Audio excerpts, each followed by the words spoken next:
जय श्री ओम नमः सिद्धि। मंगलम भगवान वीरो मंगलम गौतमो गणी मंगलम कुंद कुंदाद्यो जैन धर्मोस्तु मंगलम सर्वमंगल मांगल्यम सर्वकल्याण प्रधानम सर्वधर्माणाम जैनम जयतु शास्त्रम मंगलमय मंगल करण बीत राग विज्ञान नमो ताई जाते वहे अरिहंतादि महान करी मंगल करियो महा ग्रंथ करण के काज याते मिले समाज सब पावे निजपत प्रशांत मत गंभीरम विश्वविद्या कुलगरम भव्यैक शरणम जिय श्रीमत् सर्वज्ञ शासन। आचार्य कल्प पंडित टोडरमल जी साहब द्वारा विरचित मोक्ष मार्ग प्रकाशक नामक ग्रंथ का ये 7वां अधिकार है। सम्यक्त के सन्मुख मिथ्या दृष्टि, ये भी एक बड़ी दुर्लभता वाली बात है। अंकुर जी अभी ज्ञान की और विशुद्धि की कितनी दुर्लभता बता रहे थे, और बात सच्ची भी है, क्योंकि हमें पैसे की बाय वैभव की जितनी महिमा आती है उतनी ज्ञान और समता की नहीं आती है। वो विशुद्धि शब्द का प्रयोग कर रहे थे। मोक्ष मार्ग प्रकाशक के आधार पर हम उसको समता शब्द का प्रयोग करते हैं कि कोई हमसे कुछ कह देवे और अगर हम शांत रहते हैं तो हमने अपने वैभव को बचा लिया। ये लिखा है, ये दोनों को धन शब्द का प्रयोग किया है। जैसे कि साम्य भाव, मुनराजों की भक्ति उसमें लिखा, साम्य भाव धन रखते हैं निज पर के हित साधन में जो निस्दिन तत्पर रहते हैं, स्वार्थ त्याग की कठिन तपस्या बिना के, तो उसमें जो उन्होंने जो बात कही वो समता को धन शब्द का प्रयोग किया। और उधर जो शांति पाठ बोलते हैं तो ज्ञान धन मेरो हर्यो, तो वहाँ ज्ञान के लिए धन शब्द का प्रयोग किया है। अब वो विशुद्धि या समता को भी धन कहा है और ज्ञान को भी धन कहा है, परंतु हमारी कभी नजर जाती, नजर माने दृष्टि कभी जाती ही नहीं है। तुम जितनी कसाई करो, ये सब करो, जैसे अभी प्रमाद शब्द का प्रयोग चलता था, तो प्रमाद मतलब कोई आलस अकेले का नाम प्रमाद तो नहीं होता। अब प्रमाद के 15 भेद होते हैं और उन 15 भेदों के मिक्सचर, उस मिक्सचर का नाम प्रमाद है। 4 कसाएं, 4 भी कथा, 5 इंद्रियों के विषय, उनके ऊपर लगने वाला हमारा उपयोग, निद्रा और स्नेह, तो इन 15 का जो मिक्सचर है उस मिक्सचर का नाम प्रमाद है। तो वो कोई भी, अब इन 15 में तुम कहीं भी परिवर्तन कर रहे हो तो वो सब प्रमाद की कोटि में तुम्हारा जाने वाला है। बातें सम्मित और मिथ्यात्व की है कि मिथ्या दृष्टि है परंतु सम्मित की ओर दौड़ रहा है। अब ये कितनी अच्छी बात है, दिशा इसको बिल्कुल सही मिली है। अब वो दिशा किससे मिली है? देखो, मिथ्या अनादि मिथ्या दृष्टि है, थोड़ा उपयोग को स्थिर करना, अनादि मिथ्या दृष्टि है, सम्मित की ओर दौड़ रहा है, सम्मित का या स्वभाव की ओर दौड़ रहा है। तो दिशा उसे कौन सी मिली है? ये पूजा वाले रास्ते से जा रहा है कि उपवास वाले रास्ते से जा रहा है कि तीर्थ वंदना वाले मार्ग से जा रहा है, दान के मार्ग से जा रहा है? जो सम्मित की ओर दौड़ रहा है तो किस रास्ते से दौड़ रहा है? तो कह रहे कि तत्व निर्णय के रास्ते से दौड़ रहा है। पंडित साहब ने बल किस पे दिया? जितना आप मोक्ष मार्ग प्रकाशक पढ़ोगे तो उनका एक ही ध्येय, बिना तत्व निर्णय के कुछ नहीं होने वाला। तुम कुछ भी कर लो, तुम चाहे कितने ही उपवास कर लो, व्रत कर लो, दान दे दो, भक्ति कर लो, पूजा कर लो, विधान कर लो, पंचकल्याण कर लो, चाहे कितनी बार स्वधर्मी इंद्र बन जाओ, कुछ भी कर लो, और मोक्ष मार्ग में आगे नहीं बढ़ोगे। उसमें तुम्हारा रत्ती भर डेवलपमेंट बना नहीं होगा। क्यों नहीं होगा? कि कर्म किससे कटते हैं ये पता ही नहीं है। अभी जिससे कर्म कटते हैं उसको जानते नहीं है। कर्म काटने में जो रत्ती भर काम नहीं है उसे हम सर्वस्व मान के बैठे हैं। तो अभी यहाँ उन्होंने पंडित साहब ने जो दो चार बातें कही थी, जो विगत 2-3 दिवसों से अपनी चर्चा चल रही है कि जीव को क्षयोपशम की शक्ति हुई है, तत्व विचार में उद्यमी हुआ है, मोह मंद हुआ है, और क्षयोपशम में शक्ति है, विचारों में, निर्णय में, मोह मंद में तत्व निर्णय करने के लिए उद्यम मंद हुआ है, देवगुरु धर्म का सच्चा लाभ हुआ है। और लाभ होने पर वो 4 चीजों का उन्होंने कोर्स दिया कि देवगुरु वहां अपने मोक्ष मार्ग के प्रयोजनभूत देवगुरु धर्मादि जीवादि 7 तत्व निज पर और हितकारी अहितकारी भाव इनका विचार करके, तो वो कहते हैं कुछ अंदर में ऐसा अंदर में प्रमोद आता है। प्रमोद माने उत्साह आता है, क्या हो मुझे तो इन बातों की खबर ही नहीं, मैं तो ब्रह्म से भूलकर प्राप्त पर्याय में तन्मय हुआ। इस पर्याय की स्थिति तो मतलब सच बताऊं तो ये जो 3-4 पंक्तियां हैं, ये अपने को धिक्कार रहा है वो जी, कि मुझे इन बातों की खबर नहीं कि अनादि काल से लेके अनंत काल व्यतीत हो गया, ये बात हमको सुनने को क्यों नहीं मिली आज तक। और मिली तो हमने उसकी कद्र नहीं की, उन बातों की हमने कीमत नहीं की। अभी किसी से, ये तो अपन यहाँ बैठे हैं, बिल्कुल स्वर्ग जैसा माहौल है। ये स्वर्ग माने वो स्वर्ग नहीं, स्वर्ग माने शांति वाला स्वर्ग। ये स्वर्ग जैसा माहौल है। तो यहाँ अपन ये चर्चा किसी से भी पूछो, पर्याय की स्थिति, आत्मा की किसी से बात करो तो उसे ऐसा लगता है रूखी रूखी बात, ये कौन सी बात लेके बैठ गई हैं, ये कौन सी बात कर रही हैं। मतलब जीवों को आत्मा की बात माने बिल्कुल नीरस बात। अब नीरस किसको लगेगा? जिसे अपने में रस नहीं दिखेगा तो उसे इन बातों में नीरसपना दिखेगा, और जिसे अपने में रस दिखेगा, क्या कहा, तो उसे जगत की बातों में नीरसपना प्रतिभाषित होगा। कई बार बनारसी दास जी ने मिथ्यात्व के संदर्भ में क्या लिखा, इतना बढ़िया उन्होंने तो वो सवैया लिखा ना, बनारसी कहे भैया भव्य सुनो मेरी सीख, केहूं भांति कैसे हूं के ऐसो काज कीजिए, एक ही मुहूर्त मिथ्यात्व को विध्वंस होए, ज्ञान को जगाए अंश हंस खोज लीजिए, वही को विचारे वा को ध्यान यही को तुहल, यों ही भर जन्म परम रस पीजिए, तज भविवास को विलास सभी कार्य रूप, अंत करे मोह को अनंत काल जीजिए। क्या कहा कि अंत कर मोह को अनंत काल, ये तुम्हें कब तक की छुट्टी दे रहे हैं?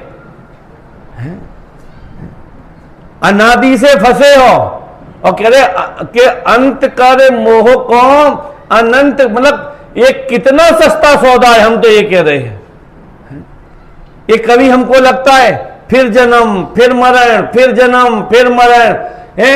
यहां जैसे ऐसा संभव कम होता है कि यहां जैसे मनुष्य पर्याय अपने को मिली, और इस मनुष्य पर्याय में अपन ने परिग्रह के ढेर लगाते गए और पूरा भाव दाव पे लगाकर, और अपन ने 10-20 बंगले बनवा लिए, 10-50-500 करोड़ रुपया अपन ने इकट्ठा कर लिया, और फिर बाद में छोड़ के चले गए। हम कहते फिर आपको मनुष्य पर्याय मिले और फिर किसी गरीब परिवार में जन्म हो, तो वहीं से फिर शुरू कर दिया तुमने, फिर बड़े हुए, फिर शादी की, फिर बच्चे हुए, फिर कमाना शुरू कर दिया, और फिर आखिरी तक कमाते कमाते चले गए और फिर छोड़ के चले गए। कि बनारसी कहे भैया भव्य सुनो मेरी सीख, केहूं भांति, देखो तो केहूं भांति, किसी भी प्रकार से, कि केहूं भांति कैसे हूं के ऐसो काज कीजिए। अरे तुम किसी भी प्रकार से तुम ये एक काम, एक बात तुम केवल मेरी मान लो। बनारसी दास जी अंतिम समय में उनका गला रुंध गया था। यद्यपि हो सकती है पीड़ा भी हो सकती है। तो लोगों ने कहा कि इनकी 3-3 शादियां हुई, 9-9 बच्चे हुए, सब तो मर गए, अब भी उस ममता में अटके या मोह में अटके, इसलिए प्राण नहीं निकल रहे। तो देखो ज्ञानी इतना कहां सुनने वाला होता है। तो उन्होंने कहा पेन लाओ, कापी लाओ, इशारा किया, और उन्होंने अपने जीवन का अंतिम छंद लिखा है। ज्ञान कुतक्का हाथ मारी अरि मोहना, प्रगट्यो रूप स्वरूप अनंत सुसोहना, जा पर जय को अंत सत्य करी मानना, चले बनारसी दास फिर नहीं आवना। ये पहला शब्द क्या है? मतलब ज्ञान की कितनी महिमा जीवन में, कि ज्ञान कुतक्का, कुतक्का ये क्या बोलते अब ठेंगा बोलते। ये ठेंगे का मतलब क्या होता है? बच्चा लड्डू खाता हो, उसका बेटा जरा चखाना तो यूं यूं कर देगा, हिला देगा, देगा नहीं। ये ठेंगा दिखा, मतलब तुम्हें ठेंगा दिखा के और पूरा लड्डू गटक कर जाएगा, खा जाएगा वो। और बनारसी दासी कहते हैं कि हमने मोह को ठेंगा दिखाकर पूरे स्वरूप को पी लिया अपने में। कि ज्ञान कुतक्का हाथ मारी अरि, अरि माने शत्रु, ज्ञान कुतक्का हाथ मारी अरि मोहना, प्रगट्यो रूप स्वरूप अनंत सुशोभना। देखो तो मेरे ज्ञान में कितना अनंत स्वरूप प्रकट हुआ है।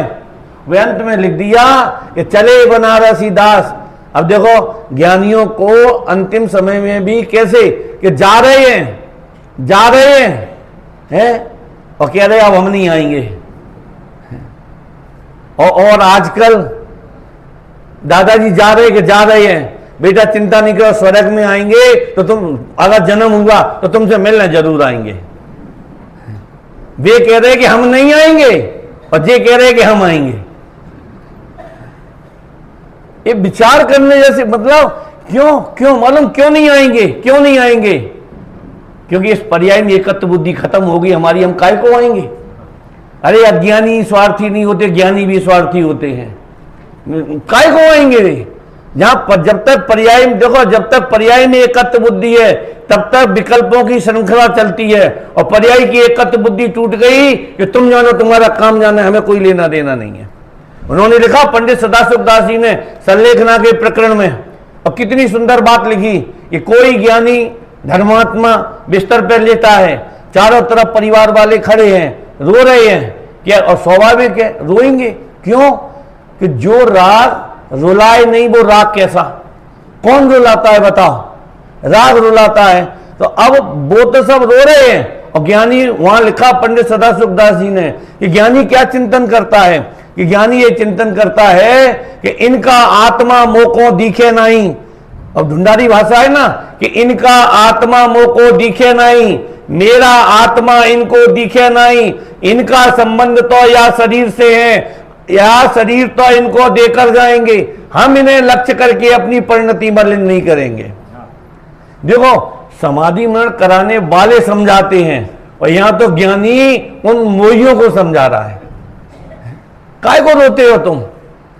तुम्हें इस देह से मोह है, ये शरीर गारंटी से, अब तुम चाहे जलाना, चाहे फ्रीजर में रखना, चाहे तिजोरी में लॉकर में रखना, तुम्हें जो दिखे उसमें शरीर को रखना, पर तुम्हारी चीज हम नहीं ले जाएंगे, इस बात की गारंटी है। न तुम्हारा हम पैसा ले जाएंगे, जिस शरीर से तुम राग करते हो ना हम वो शरीर ले जाएंगे।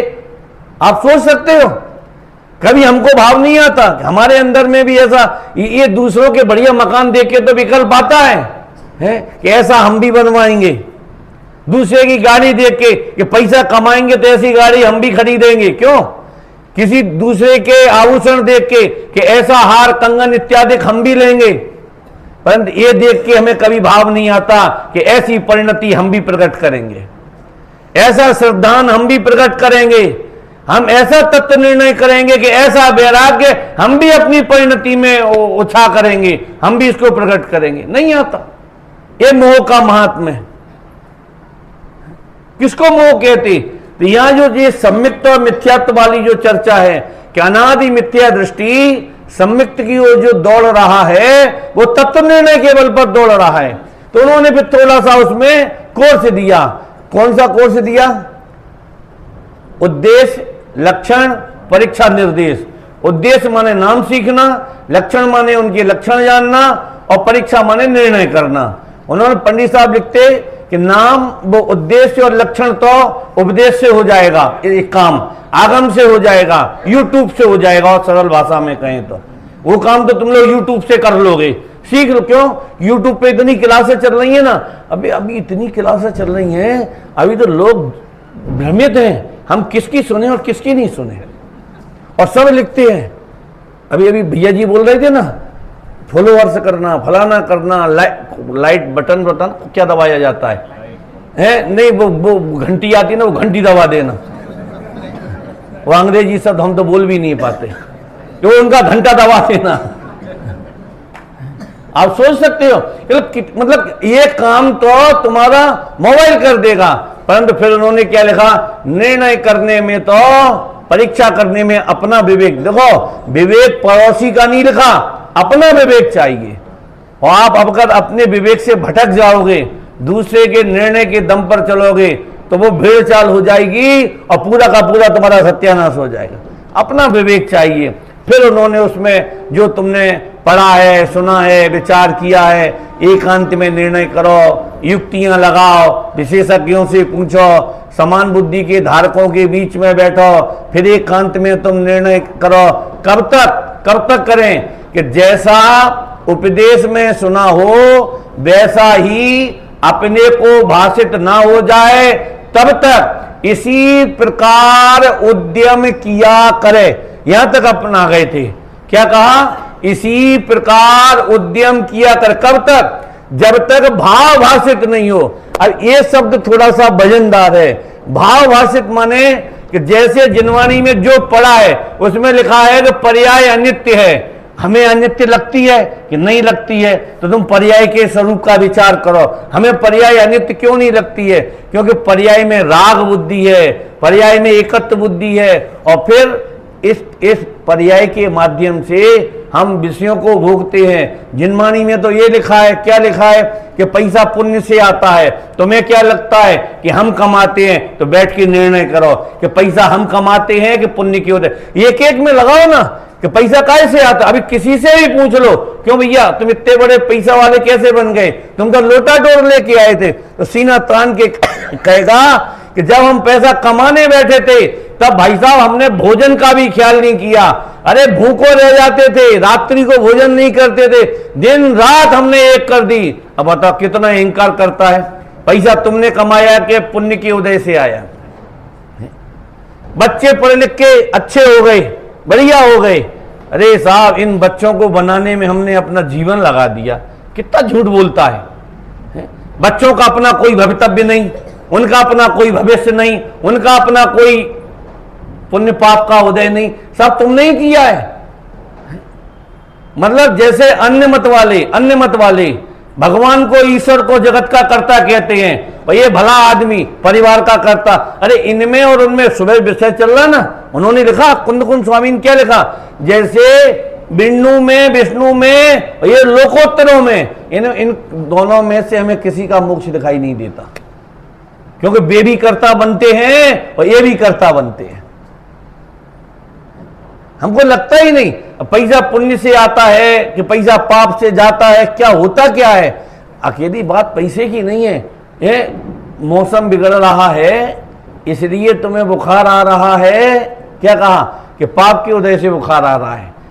एकांत में निर्णय करो तो पता चले।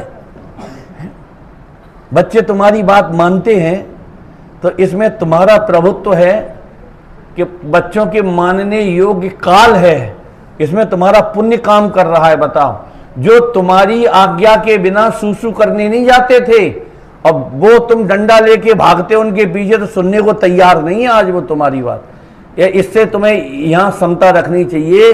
क्या समता रख कि तुम्हारा पूर्ण क्षीण हो गया, पूर्ण क्षीण हो गया तुम्हारा। पंडित टोडरमल जी साहब ने लिखा मोह की महिमा में, बोलो लिखा कि नहीं लिखा, जो कार्य अपने मनोरथ से हो जाए सो मैंने किया, और जो मनोरथ के अनुरूप नहीं हो मैं क्या करूं, ऐसी ही मर्जी थी। उदाहरण देते ना, वो दो बच्चे हैं, एक कलेक्टर बन गया, एक चपरासी बन गया। कलेक्टर बन गया सो हमने बनाया, और चपरासी बन गया वो नालायक को हमने तो बहुत पढ़ाया था, परंतु उसकी तो होनार ही खोटी थी। तो अगर इसकी होनार खोटी थी तो उसकी होनार अच्छी थी। तुम वो लिखते हैं, या तो तुम सर्व के कर्ता बनो या तुम सर्व के अकर्ता बनो। जो जो काम हमने किया है, हमारी इच्छा के अनुरूप हुआ है, उसके हम कर्ता बनते हैं, और जो जो काम इच्छा के विरुद्ध होता है उसे हम भवितव्य और भगवान के माथे पे मर देते हैं। ये मिथ्यात्व का सबसे बड़ा दोष है ये। तो हमारी बात मान लो तो हमारा प्रभुत्व है, और नहीं मानो तो भगवान की ऐसी ही मर्जी थी, हम क्या करें। स्वस्थ रहता है तो बादाम के हलवे के कारण रहता है, और रोगी होता है तो मौसम को दोष देगा, खाना को दोष देगा, फलाने को, दूसरों को आरोप लगाएगा। देखो एक बात जीवन में हमेशा याद रखना, जब तक तुम पर में गुण दोष देखते रहोगे मोक्ष मार्ग में प्रारंभ भी नहीं कर पाओगे। पूर्णता की बात तो बहुत दूर की है। जब तक तुम पर में गुण दोष देखते रहोगे, इनके कारण ये हुआ, इनके कारण ये हुआ, ये महामिथ्या दर्शन है ये, और इसका फल नरक और निगोद है। लगता है हमको ये काय का अर्थ कर रहे हैं हम? भाव भाषित का। इसी प्रकार उद्यम किया करे, भाव भाषण करो ना। कैसे भाव भाषण होगा? चाहे उदय का भाव भाषण हो, चाहे राग का भाव भाषण हो, बंध का हो, पर्याय का हो, पर्याय की एकत्र बुद्धि का हो, आप विचार संयोगों का हो। अपनी योग्यता से संयोग आते हैं, अपनी योग्यता से संयोग जाते हैं। अब ये तो बड़ी विचित्रताएं वाली बात है। अब ये सब मोह का महात्म्य आगे तो उन्होंने और भी बहुत कुछ लिखा पंडित साहब ने। अब ये रह जाएगा, ये मरण होगा ये जानता है, मरण का निश्चय करके कुछ कर्तव्य नहीं करता, इसी पर्याय संबंधी यत्न करता है।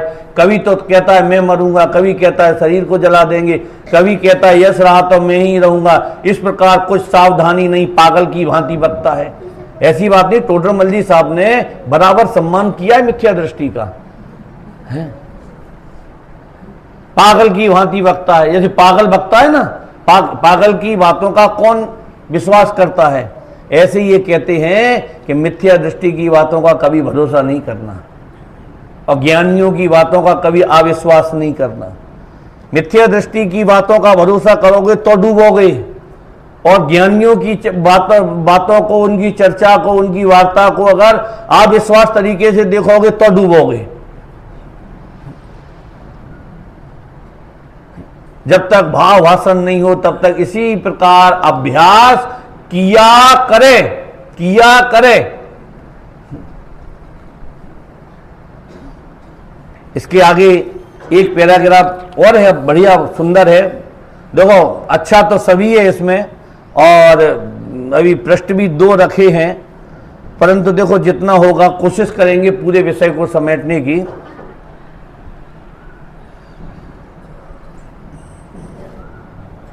तथा अन्य मतियों द्वारा जो कल्पित तत्वों का उपदेश दिया गया है उससे जैन उपदेश अन्यथा भाषित हो व संदेह हो तब भी पूर्वोक्त प्रकार से उद्यम करे। और ये क्या कह रहे हैं कि अन्य लोग उपदेश देते हैं। अब वो उपदेश देते नहीं, कल्पित उपदेश देते हैं। काय का उपदेश देते हैं?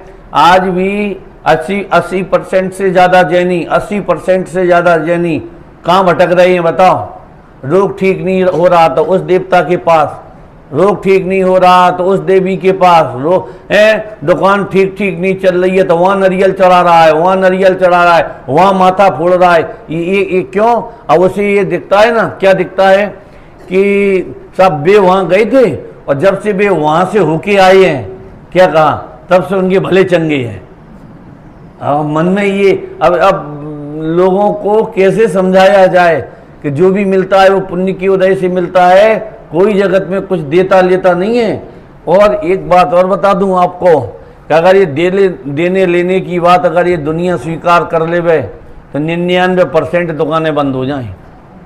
आज जितनी जगत में दुकानें चल रही हैं ये सब लेने देने का ही चक्कर है।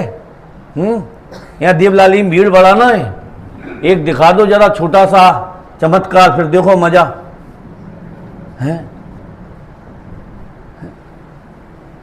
भगवान के पसीना आ जाए या बेदी हिलने लगे दिवाली के दिन या फलाना होने लगे, अरे जैन मती तो छोड़ो, अन्य मतियों की लाइन लग जाए, संभालना मुश्किल हो जाए। आज जितने जगत में फल फूल रही हैं ये जितने, तो उन सब के पीछे एक ही कारण है, क्योंकि सबको पंच इंद्री के भोग चाहिए और सबको पैसा चाहिए।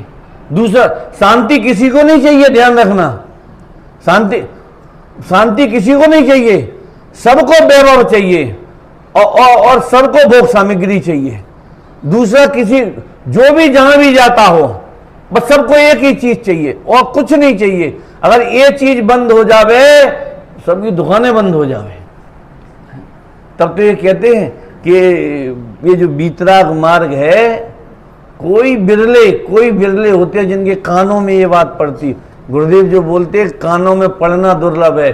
जब तक कान में तुम्हारे में आएगी तब तक तुम सुनने लायक भी रहोगे कि नहीं रहोगे, कौन जाने। आगे देखो, अब यहां इन्होंने एक प्रश्न खड़ा किया भाववासन के ऊपर ही। भाववासन के ऊपर उन्होंने ये प्रश्न खड़ा कर दिया कि भगवान ने जैसा कहा है अगर हम वैसा ही मान लेवें और तत्व निर्णय नहीं करें। देखो अब शिष्य जो टोडरमल जी साहब का है वो तो कहेगा कि महाराज तुम जो कह रहे हो आंखें मूछ के हम सबरी बात मान रहे हैं। टोडरमल जी साहब कह रहे हैं कि नहीं, आंखें खोल के निर्णय करके मानो, कि तुम कह रहे हो ना वो हमने मान ली ना, नहीं सुनी बातों को अगर ऐसे ही स्वीकार कर लोगे तो बहुत गड़बड़ी हो जाएगी। क्यों कि कल कोई दूसरा इससे भी अच्छी बात कहेगा, कोई तर्क युक्ति दे देगा, कुतर्क वाला आ जाएगा, तो तुम ये छोड़ दोगे उसको ग्रहण कर लोगे। और स्वयं निर्णय करके, स्वयं तत्व विचार करके तुम जो स्वीकार करोगे तो सारी दुनिया मिलके अगर तुम्हारे श्रद्धान को डिगाना चाहे तो वो डिगा नहीं सकती। देखो इसमें लिखा है, पढ़ो पैराग्राफ, प्रश्न देखो कि जिनदेव यदि अन्यथावादी नहीं है तो जैसे उनका उपदेश है वैसा ही श्रद्धान कर लें, परीक्षा किस लिए करें। मतलब हम अपनी बुद्धि को निर्णय हम काय को सोचें कि शरीर भिन्न है कि आत्मा, तुमने कह दी ना कि शरीर भिन्न है, आदमी मर जाएगा, देह छोड़ जाएगा, आत्मा चला जाएगा, हमने मान लिया। नहीं वो कहते ऐसे काम नहीं चलेगा, मानने से काम नहीं चलेगा। अब देखो उत्तर क्या देते, परीक्षा किए बिना यह तो मानना हो सकता है कि जिनदेव ने ऐसा कहा है सो सत्य है, परंतु उनका भाव अपने को भाषित नहीं होगा तथा भाव भाषित हुए बिना निर्मल श्रद्धान नहीं होता। आज जो जगत में सबसे बड़ा जो दोष फैल रहा है वो इसी बात का तो है कि भैया महाराज ने कह दिया था, वो अध्यक्ष ने कह दिया था, वो मंत्री ने कह दिया था, वो नेताजी कह गए थे। अरे वे कह गए थे, उन्होंने इसका दोष क्या बताया कि तुम्हारा श्रद्धान निर्मल नहीं होगा। और सामने वाले ने जैसे कह दिया वैसा तुमने स्वीकार कर लिया। क्या कह रहे, श्रद्धान निर्मल नहीं होता क्योंकि जिसकी किसी के वचनों से प्रतीति की जाए उसकी अन्य के वचनों से अन्यथा भी प्रतीति हो जाए, इसलिए अपनी शक्ति वचनों से की इसलिए शक्ति अपेक्षा वचनों से की गई प्रतीति अप्रतीतिवत है। मतलब तुम्हारा जो श्रद्धान है वो मिथ्या दृष्टियों के समान ही है। किसका, जो लोग कहते हैं ना कि हम डेली गुरुदेव का सुनते हैं या हम ये पढ़ते हैं वो पढ़ते हैं, हम जब पूछते हैं कि तुम एकांत में बैठ के निर्णय करते कि नहीं, निर्णय नहीं करते, निर्णय तो सब गुरुदेव ने कर लिया ना। क्या कहा, निर्णय तो गुरुदेव ने निर्णय कर लिया। तो एक बात बता दूं, सम्यक दर्शन भी गुरुदेव को हुआ है और मोक्ष भी गुरुदेव का ही होगा। उनका निर्णय तुम्हारे काम में नहीं आएगा। तुम्हें अगर अपना ज्ञान मिटाना है तो तुम्हें निर्णय, इसलिए उन्होंने ऊपर लिखा ना कि परीक्षा करने में तो अपना विवेक चाहिए। दूसरे का निर्णय काम नहीं करेगा। सामने वाले ने कह दिया तुमने वैसे, अरे एक बात ये विचार करके देखो, हम बहुत चतुर हैं। अरे एक 5 रुपए की लौकी भी खरीदने जाते हैं, 10 रुपए की लौकी, तो 3 जगह भाव पूछते हैं और 4 जगह नाखून कुरच के देखते। आप लोग कहीं सब्जी लेने नहीं गए कि जिसमें नाखून घुस जाता है भीतर तो वो मुलायम होती है, उसे खरीद लाते हैं, और जिसमें नाखून नहीं घुसता और वो भी चुपचाप करते हैं, क्योंकि नाखून कुरचते हुए अगर वो देख ले तो भगा देवे, वो कह देवे तुम ऐसे तो सब्जी खराब कर दोगे और 10 रुपया की लौकी लोगे 100 की खराब कर जाओगे।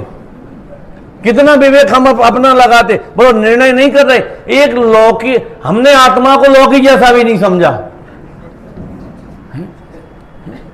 एक साड़ी लेने जाएंगे तो ये कौन सी क्वालिटी की है, कितने की भाव की है, कौन सी डिजाइन है, और कपड़ा कॉटन है कि सिंथेटिक्स है कि सिल्क है, क्या मतलब कौन सा है, कितना, और फिर सब अपन सब निर्णय कर लेंगे। तो अभी दुकानदार से मालूम क्या पूछेंगे, क्यों आजकल फैशन कौन सी चल रही है, तो भी पूछेंगे। अब काय को पूछ रहे जब तुमने निर्णय कर लिया तो है? अरे तुम अपना सबरा निर्णय कर लो और फिर भी भगवान से नहीं पूछे ना। क्या कहा?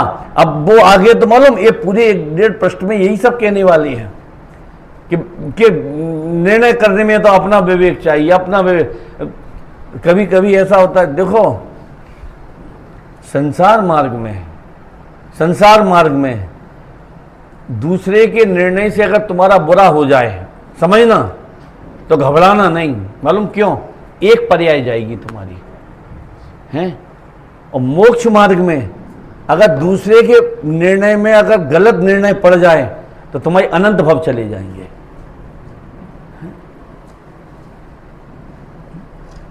अरे क्या होगा? धोती गलत आ जाएगी तो 1000-2000 रुपया चले जाएंगे, जल्दी फट जाएगी, और क्या होगा? और अगर दूसरे के निर्णय से कि वहां भला हो जाएगा, वहां भला हो जाएगा, वहां भला हो जाएगा, कितने भव चले जाएंगे तुम्हारे। 6वें अधिकार के अंत में लिखा ना, आओ देवगुरु धर्म तो सर्वोत्कृष्ट पदार्थ हैं, इनके आश्रय से तो धर्म सदता है, अगर इनमें शिथिलता बरतेगी तो अन्य धर्म कैसे सदेगा।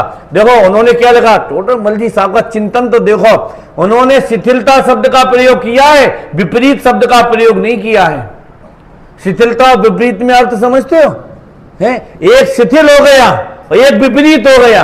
उन्होंने शिथिल शब्द का प्रयोग किया, विपरीत शब्द का प्रयोग नहीं किया।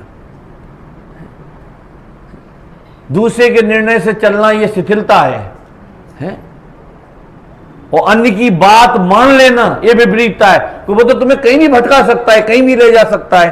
क्या कह रहे? निर्मल श्रद्धान नहीं होगा। देखो आगे, क्योंकि जिसकी किसी के वचन ही से प्रतीति की जाए, उसकी अन्य के वचन से अन्यथा भी प्रतीति हो जाए, इसलिए शक्ति अपेक्षा वचन से की गई प्रतीति अप्रतीतिवत है। मतलब सामने वाले ने खूब कह दिया, आत्मा का तुम्हें स्वरूप समझा दिया, द्रव्यगुण पर्याय का स्वरूप समझा दिया, केवल ज्ञान का स्वरूप समझा दिया, वेद विज्ञान बता दिया, 7 तत्व का स्वरूप भी तुम्हें समझा दिया, और तुमने अपना निर्णय नहीं लगाया, तो वो कह रहे हैं कि वो श्रद्धान तुम्हारा अप्रतीतिवत है। इसमें प्रतीति नहीं है, अप्रतीतिवत है। तथा अब देखो, जिसका भाव भाषित हुआ हो उसे, देखो ये पंक्ति जीवन में नहीं भूलना, कितनी प्यारी पंक्ति है। उसे अनेक प्रकार से भी अन्यथा नहीं मानता। अगर सच्चा भाव भाषण हो जाए तो हमारे अंदर से कभी निकलता है, जैसे गुरुदेव कहते, एक काम तो छाछ रोटी से भी चल जाता है, और हमारा तो रत्नों से भी काम नहीं चल रहा। भाव भाषण किसका नाम है? आप विचार करो। हैं? तुमने मत परिवर्तन कर रहे हो, कल कौन रोटियों के लिए पूछेगा? ये भाव भाषण है, इसको चलना होगा तो 2 मिलेंगी, नहीं चलना होगा तो कल छूटता हो तो आज छूट जावे। हमको ये भाव क्यों नहीं आता? क्योंकि भाव भाषण नहीं है हमको तो ये भाव भाषण है कौन सा, कि जेब में 2 रुपया होंगे तो 2 लोग पूछेंगे, नहीं होगा तो कोई ठेंगा, कोई नहीं पूछने वाला तुम्हें। ये कितनी बड़ी मिथ्या भ्रांति है। अरे तेरा यशस कीर्ति कर्म का उदय होगा, क्या कहा? तो सौदर में इंद्र आके नाक रगड़ेगा, और तुम्हारा यशस कीर्ति कर्म का उदय नहीं होगा तो अपने बच्चे तुम्हें धक्के मार के निकाल देंगे। कहां सो रहे हो तुम? पर इतना भरोसा, इतनी प्रतीति आती क्यों नहीं है? और हम जो दूसरों के ऊपर जाहिर करें तो हमारा भाव भाषण कमजोर है, इसलिए हम जाहिर भी नहीं कर पाते हैं, हम कह भी नहीं पाते हैं, क्योंकि अंदर में निर्णय की कमजोरी है ना। तो जो निर्णय की कमजोरी होती है, अभी देखो एक श्रावक एक कैसे दूसरे को बताए कि हम जो खुद रात को भोजन करता हो तो वो श्रावक पने को प्रदर्शित कर सकता है। अरे अंदर में हर चीज के लिए कितनी शक्ति चाहिए। मैं एक आगम का छोटा सा दृष्टांत देता हूं कि जिस समय लवकुश और राम लक्ष्मण का युद्ध हो रहा था, तो नारद ने आके लवकुश से तो कह दिया कि क्या कह दिया कि ये तुम्हारे काका हैं और ये पिताजी हैं, तो ये बलभद्र हैं और ये नारायण हैं। तो उन्होंने कहा कि अब मत लड़ो आपस में, काय को लड़ते हो आपस में? तो लवकुश ने कहा तुम मूर्ख समझते हो हमको? हम इनसे जाके कहेंगे, हम जाके कहेंगे कि हम तुम्हारे पुत्र हैं, हाँ हाँ, हम अपनी शक्ति से अपने पुत्रत्व पने को बताएंगे। हम क्षत्रिय हैं, हम बाणों की, इन तीरों की, इनके चलने से जो शक्ति निकलेगी उससे ये कहेंगे कि हमारे पुत्र हैं। समझ में आया क्या कहा? नहीं आया ख्याल में? मतलब हम नहीं कहेंगे ये हमारे पिता हैं, ये कहेंगे कि ये हमारे पुत्र हैं। ये हमारा जो क्षत्रियपना है वो हमारे बाहुबल और हमारे तीर कमान में से निकलेगा। तो ऐसे ही भाई साहब, हमारा जो मोक्ष मार्ग है वो हमारे भाव भाषण में से निकलेगा, एक दूसरे की कही हुई बातों में से नहीं निकलेगा। ये पंडित साहब कह रहे हैं ना कि इसलिए भाव भाषित होने पर जो प्रतीति होती है वही सच्ची प्रतीति है। अब यहां पर पंडित साहब ने 3-4 प्रश्न किए हैं कि अनेक प्रकार का उपदेश है, हम किस किस की परीक्षा करें। तो पंडित साहब कहते हैं, हे उपादेय और ज्ञेय तत्वों की तुम परीक्षा करो। ज्ञेय की परीक्षा होगी नहीं, क्योंकि ज्ञेय तो बहुत है, जैसे जिनवाणी में लिखे हैं वैसे चुपचाप मान लो। उन्होंने कहा कि नरक 7 हैं, तो परीक्षा नहीं कर बैठना, नहीं तुम फावड़ा लेके चल दो, खोद के देखो कि 5 फुट खोद दिया, देखे एक भी तो नरक आया नहीं अभी। क्या कहा? और स्वर्ग खोजने के लिए हवाई जहाज में बैठ के ऊपर मत चले जाना कि देखे ऊपर कहते हैं कि साहब वो 16 स्वर्ग होते हैं, एक आध के तो दर्शन कर ही यहाँ जाके हैं कि वहाँ विदेश क्षेत्र होता है, तो विदेश क्षेत्र हवाई जहाज से मत चल देना कि हम विदेश क्षेत्र का, वो तो ज्ञेय तत्व हैं और उनको यथावत मान लेना। हे उपाधि की तुम परीक्षा करना, रागादि भाव हे है और संवर आदि उपादेय है। तो जो है कि साहब वो गड़बड़ हो गई तो भगवान ने अगर कही तो ऐसा विचार करना कि भगवान जब हे उपादेय में गलत नहीं कह रही तो ज्ञेय तत्वों में भी वो गलत नहीं कहेंगे। कि हम किस किस की परीक्षा करें, वे गुणस्थान। अब इनका एक अंतिम पैराग्राफ है ना, तो इसमें देखो मैं पढ़ के सुनाता हूं, इसमें कोई चर्चा नहीं करेंगे पर सुनने जैसा है कि वहां ये 259 नंबर का पृष्ठ का अंतिम पैराग्राफ है। वहां देखो, जीवादि द्रव्य और तत्वों का तथा स्वपर को पहचानना तथा त्यागने योग्य मिथ्यात्व रागादिक और ग्रहण करने योग्य सम्यक दर्शन आदि का स्वरूप पहचानना तथा निमित्त नैमित्तिक आदि जैसे हो वैसे पहचानना इत्यादि मोक्ष मार्ग में जिनके जानने में प्रवृत्ति होती है उन्हें अवश्य जानना। सो इनकी तो परीक्षा करना और सामान्य रूप से किसी युक्ति द्वारा इनकी जानना व प्रमाण नए द्वारा जानना व निर्देश स्वामित्व आदि से और सत्संख्या आदि से इनकी विशेष जानना। जैसी बुद्धि हो वैसा जैसा निमित्त बने उसी प्रकार इनको सामान्य विशेष रूप से पहचानना तथा इनके जानने में उपकारी गुणस्थान मार्गणा आदि व पुराण आदि व व्रतादि क्रिया आदि का भी जानना योग्य है। यहाँ जिनकी परीक्षा हो सके उनकी परीक्षा करना, ना हो सके उनकी आज्ञा से जानना। मतलब ये पूरे प्रकरण का जो अभी तक अपन ने पढ़ा उसका एक पंक्ति में अगर सार कहें कि जिसका हम निर्णय कर सकते हो उसका निर्णय करें और जिसके निर्णय करने में हमारी क्षमता नहीं हो वो आगम से जाने। अब इसमें एक बहुत अच्छी 2-3 लाइनें यहां लिखी हैं कि रोते रोते नहीं पढ़ना, रोते रोते नहीं जानना। क्या कहा? मुंह लटका के नहीं बैठना कि रोते रोते गए और मरे की खबर लाए, ऐसे नहीं सुनना पड़ना। यहां क्या लिखा है कि इस प्रकार इस जानने के अर्थ कभी स्वयं ही विचार करता है, कभी शास्त्र पढ़ता है, कभी सुनता है, कभी अभ्यास करता है और कभी प्रश्नोत्तर करता है। ये 4 हो गई। अब जो मेन बात क्या है, इत्यादि रूप प्रवर्तता है। अब क्या लिखा है कि अपना कार्य करने का हर्ष बहुत है, ऐसे साधन अंतरंग प्रीति से करता है। क्या मतलब ये दोनों पंक्ति सच कहता हूं हमको सारी दुनिया से उपयोग मोड़ने के लिए बहुत है। क्या लिखा? अपने कार्य करने का। ये आप लोग यहां बैठे हो तो भीड़ बढ़ाने के लिए, कि पंडित पे एहसान करने के लिए, कि ट्रस्टियों को दिखाने के लिए, काय के लिए? अपने कार्य का ये स्वाध्याय करना, निर्णय करना, एकांत में बैठना, सम्यक मिथ्यात्व की चर्चा सुनना, अपने कार्य का हर्ष बहुत है। अरे तुम्हें 3 खंड का स्वामी, 3 खंड नहीं, तीनों लोकों का स्वामी बना दिया जाए, उससे भी अनंत गुनी ज्यादा प्रसन्नता ये करने में आना चाहिए।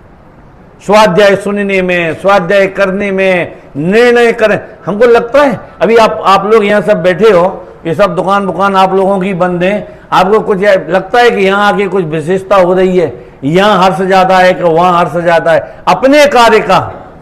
और वैसे सच्ची बात तो ये है कि चाहे किसी से पूछ लो आप, हैं कहाँ जा रहे, आप ही दुकान जा रहे, कि कहाँ जा रहे कि अपने बम्बई जा रहे, कि कहाँ जा रहे कि अपने बंगले पे, अभी यहाँ तो छोड़ भाई साहब कहाँ जा रहे कि अपने कमरे पे जा रहे हैं। अपनापन कहाँ है, कहाँ है अपनापन? ये कह रहे अपने कार्य का। अरे टोडरमल जी साहब ने आचार्य उपाध्याय साधु के सामान्य स्वरूप में लिखा है अपने को आप रूप जानना ये अपना काम है, और इसके अलावा दुनिया में कोई अपना काम नहीं है। जो काम तुम्हारा नहीं है उस काम को तुम अपना काम के कर। और फिर ऐसा नहीं, आगे क्या लगा कि ये साधन अंतरंग प्रीति से करता है।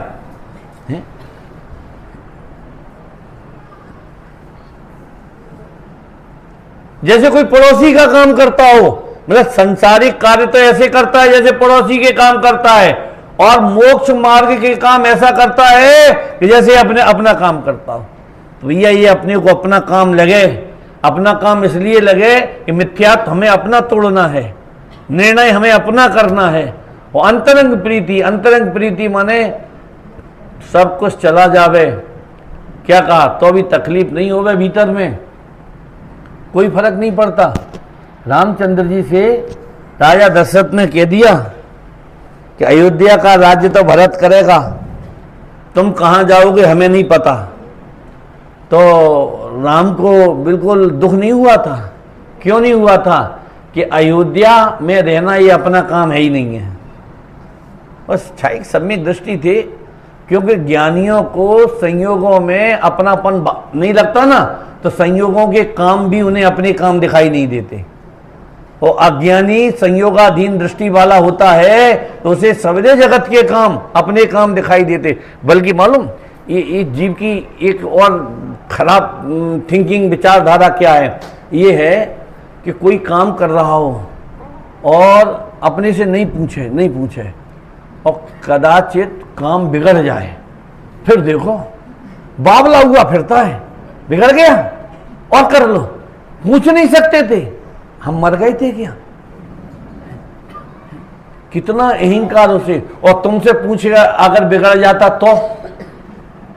तो तुम क्या करते, हमें ये बताओ।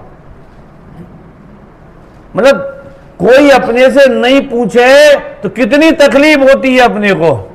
कोई अपने से नहीं पूछे। अरे हम तो एक बात आप ये ध्यान रखो, एक बार एक लंदन की एक पत्रिका में, शायद यहाँ पहले भी बताया हो, लंदन की पत्रिका में एक इंटरव्यू आया 85 या 90 साल के बुजुर्ग का। तो वो पूछे कि दादाजी आप इस उम्र में भी इतने प्रसन्न चित्त कैसे रहते हो? तो बोले कि बहुत अच्छे से। कैसे? कि हमने अपने जीवन में आज तक कभी किसी को कोई सलाह नहीं दी कि साहब सामने वाले ने मांगी तो सलाह तो दे दी, पर मुड़ के ये नहीं देखा कि इसने मानी कि नहीं मानी। आज हमारे दुख का सबसे बड़ा कारण यही बनता है कि पहले लोग हमसे पूछें और फिर हमारी माने और देखो पूछें और माने नहीं तो दुगनी तकलीफ होती है। मालूम क्यों? कि जब मन की यही करनी थी तो पूछी काहे को थी। आज घर घर में, हर घर में इसी बात का कलेश है। पहले बच्चे पूछते नहीं हैं और नेकाद लोग लाज की वजह से पूछ लेते हैं, पिताजी हम ये काम कर लें कि नहीं, ये काम नहीं करो, और वही काम कर, क्या हमने मना करी फिर कर लो। कि अब तुम ठहरे बुजुर्ग, हम ठहरे नए, तो फिर हमारी तुम्हारी तो एक पीढ़ी का फर्क तो है ही, तो हमारी तुम्हारी विचारधारा तो पूछी काहे को थी? वो तो आपका सम्मान रखने के लिए पूछी थी हमने। ये भी कोई बात है? मतलब तुम्हारा मान रखने के, मतलब हम पूछेंगे भी और मानेंगे भी नहीं। अब बताइए डबल दुख का कारण हो गया कि नहीं हो गया है? कोई हमसे पूछे और माने नहीं तो अंदर में मालूम मरण जैसा दुख दिखाई देता है। इससे तो मर जाए वो ज्यादा अच्छा है कि नालायक पूछते और मानते नहीं है, पूछते और मानते नहीं है। अपने कार्य का हर्ष बहुत है, हो गया समय तो। अपने कार्य का हर्ष बहुत है, ऐसे साधन उदास बुद्धि से नहीं, क्या कहा, बलजोरी से नहीं है, टाइम पास करने के लिए नहीं। कौन से साधन? शास्त्र पढ़ना, प्रश्नोत्तर करना, एकांत में। ये क्या क्या कहा हमने? ये बलजोरी से नहीं है। पिताजी ने कहा 1000 रुपया देंगे प्रवचन में आधा घंटा बैठोगे तो, लोभ से नहीं है। आज तो तुम्हारा मन लग गया पूजन में, कि अरे पूजन में मन नहीं लग गया, और पंडित जी कह गए थे आज अगर एक घंटा प्रवचन करोगे तो दुकान बढ़िया चलेगी। लोभ से नहीं, लोभ से नहीं, बलजोरी से नहीं, देखा देखी नहीं, दिखाने के लिए नहीं, अंतरंग प्रीति से है, अंतरंग प्रीति से। एक कैसे सुंदर सुंदर शब्द हैं। हर्षित होके ये काम पढ़ना, पढ़ाना, विचार करना, निर्णय करना, दूसरों को बताना, दूसरों से पूछना, भावना भाना, स्वयं भी मुक्ति के मार्ग में लगे, दूसरों को भी मुक्ति के मार्ग में लगाए। देखो आज तो शाम का कितना बड़ा दिन है। आज गौतम स्वामी को आज केवल ज्ञान हुआ। भगवान महावीर की कमी उन्होंने पूरी कर दी। क्यों? और इतने वर्षों तक बराबर 12 वर्षों तक बराबर तत्व ज्ञान का उपदेश दिन में 3-3 बार होता रहा। ये भी कैसी मतलब गजब की बात है कि धन्य है, मतलब ऐसे गुरु और शिष्य हैं। अपने अंदर में भी ये भावना होनी चाहिए कि अपनी भी ऐसी सुंदर दशा हो बे, ऐसी वितरागता प्रकट हो बे, संसार का अंत हो बे, जन्म मरण का अंत हो बे। तो ये मनुष्य भव की हमारी सार्थकता है। विशिष्ट चर्चा।